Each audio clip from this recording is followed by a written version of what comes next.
Circuit breaker પર કરવામાં આવતો થર્મલ ટેસ્ટ અથવા તો ટેમ્પરેચર રાઇઝ એટલે કે તાપમાનનો જે વધારો થાય છે એ ટેસ્ટ એટલે કે એ પરીક્ષણ સમજાવો. તો ટેમ્પરેચર રાઇઝ ટેસ્ટ એ સર્કિટ બ્રેકર પર કરવામાં આવતી એક પ્રકારની કસોટી છે જે એવું ચકાસવા માટે કરવામાં આવે છે કે કરંટનું વહન કરતા બધા જ ભાગોનું ઓવરહીટિંગ થયા વગર સુરક્ષિત રીતે રેટેડ કન્ટિન્યુઅસ કરંટનું વહન કરી શકે છે કે કેમ.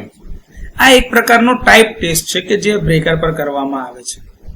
આ ટેસ્ટનો મુખ્ય હેતુ એ સુનિશ્ચિત કરવાનો હોય છે કે બ્રેકર સતત રેટેડ કરંટનું વહન કરી શકે છે. બીજું, એની સાથે એ ખાતરી કરવામાં આવે છે કે લાઈવ પાર્ટ એટલે કે જે કરંટ કેરિંગ ભાગ હશે એ, એના ટર્મિનલ, એના કોન્ટેક્ટ્સ અને ઇન્સ્યુલેટિંગ મટીરિયલનું જે તાપમાનનો વધારો છે એ નક્કી કરેલી નિયત મર્યાદામાં છે કે કેમ. સાથે સાથે ખાતરી એ પણ કરવાની છે કે કોઈ પણ ભાગમાં વધુ પડતી ગરમી ઉત્પન્ન થવાના કારણે કઈ નુકસાન તો નથી થતું ને. કાં તો સૌથી પહેલા તો કે વધારે પડતી હીટ જનરેટ તો નથી થતી જેના કારણે ઇન્સ્યુલેશનનું ફેલિયર થઈ શકે, કોન્ટેક્ટનું ધોવાણ અથવા તો કોન્ટેક્ટને કાળા જામી જાય, જે તમે મેશ આપણે જેવું હોય ને એવું કાળા કલરનું આખું કાર્બનનું ડિપોઝિશન થતું હોય છે, કોન્ટેક્ટનું ધોવાણ થતું હોય અથવા તો એમાં યાંત્રિક વિકૃતિ એટલે કે મિકેનિકલ ડિફોર્મેશન, એનો આકાર જ બદલાઈ જાય, એવું થઈ શકે છે જો વધારે પડતી ગરમી થતી હશે તો. હવે આ ટેસ્ટ જ્યારે પરફોર્મ થાય છે ત્યારે સર્કિટ બ્રેકરને એક ટેસ્ટ સર્કિટમાં જોડવામાં આવે છે અને એમાં રેટેડ કરંટ જે એના નેમ પ્લેટ ઉપર લખેલો હોય એ IR એ રેટેડ કરંટ લોડ સાથે જોઈન કરીને એમાંથી ફ્લો કરવામાં આવે છે. સ્ટેડી સ્ટેટ તાપમાન પહોંચે નહીં ત્યાં સુધી આ કરંટ સતત એમાંથી પાસ કરવામાં આવે છે એટલે કે જાળવવામાં છે એક રેટેડ કરંટની કિંમત.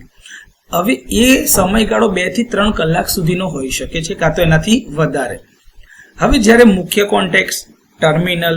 કરંટ કેરિંગ કંડક્ટર જે છે એ અને જેટલા બી ભાગમાંથી કરંટ પાસ થતા ગરમ થતા હશે તો હીટઅપ થતા હશે એ મિકેનિઝમના બધા ભાગો ઉપર તાપમાન માપવામાં આવે છે. તાપમાન માપવા માટેની પદ્ધતિમાં થર્મોકપલ હોઈ શકે, ઇન્ફ્રારેડ સેન્સર લગાડી શકાય, ટેમ્પરેચર ઇન્ડિકેટર જેને ગુજરાતીમાં કહેવાય તાપમાન સૂચકાંકો, તો એનો આપણે ઉપયોગ કરતા હોઈએ છીએ.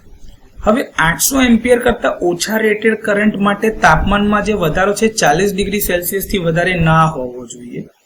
800 એમ્પિયરથી વધુ રેટેડ કરંટ હોય તો એના માટે 50 ડિગ્રી સેલ્સિયસથી વધારે ના હોવો જોઈએ. IEC એટલે કે ઇન્ટરનેશનલ ઇલેક્ટ્રોટેકનિકલ કમિશન અને ઇન્ડિયન સ્ટેન્ડર્ડ IS મુજબ કોપર કોન્ટેક્ટ માટે જે પરવાનગી પાત્ર તાપમાનનો જે વધારો છે એ લગભગ 65 થી 75 ડિગ્રી સેલ્સિયસ છે. એલ્યુમિનિયમના કંડક્ટર હોય અથવા તો એના કેરિંગ ભાગ જે હોય એલ્યુમિનિયમ ધાતુમાંથી બને તો એના માટે 55 થી 65 ડિગ્રી સેલ્સિયસ. ઇન્સ્યુલેટિંગ મટીરિયલ હોય એના માટે જે એના ઉપર થર્મલ ક્લાસ લખ્યો હોય ટેમ્પરેચર ક્લાસ ઇન્સ્યુલેશનનો Y, A, E, B, F, H, C એવી રીતે માર્ક કરેલા હોય છે ટેમ્પરેચર ક્લાસ, તો એના સામે એનું તાપમાન લખેલું હોય તો એ તાપમાન કરતા ઓછી રેન્જમાં તાપમાન હોય અથવા તો વધારો ન જતો હોય તેવું, અને જે ભાગને તમે અડકી શકતા હોય મેટાલિક બાહ્ય ભાગ જે હશે ને એનો વધારો 30 ડિગ્રીથી 40 ડિગ્રી સેલ્સિયસ કરતા ઓછો હોવો જોઈએ. જો આ બધા ભાગોના તાપમાનમાં થતો વધારો એ તમારા પ્રમાણભૂત મર્યાદા એટલે કે જે તમે સ્પેસિફાઈ લિમિટ કીધી છે એની અંદર જ હોય તો કોઈ પણ ભાગનો રંગ ના બદલાતો હોય, એના ઉપર કોઈ પણ જાતની વિકૃતિ એટલે કે ડિફોર્મેશન ના થતું હોય અથવા તો એ ભાગને નુકસાન ના થતું હોય, એના પર કાર્બન ના જમા થતો હોય, કોન્ટેક્ટ રેઝિસ્ટન્સ તમારો ઓછો રહેતો હોય અને સ્થિર કિંમત પર રહેતો હોય અને ઇન્સ્યુલેશનને કોઈ પણ પ્રકારનું નુકસાન ન થાય તો એ કેસમાં સર્કિટ બ્રેકર આ ટેમ્પરેચર રાઇઝ ટેસ્ટ પાસ કરે છે એવું કહેવાય. તો આ રીતે સર્કિટ બ્રેકર પર કરવામાં આવતો થર્મલ ટેસ્ટ અથવા તો ટેમ્પરેચર રાઇઝ ટેસ્ટ આ રીતે પરફોર્મ કરી શકાય અને જ્યારે આવું પૂછવામાં આવે તો આટલી માહિતી આપી શકાય.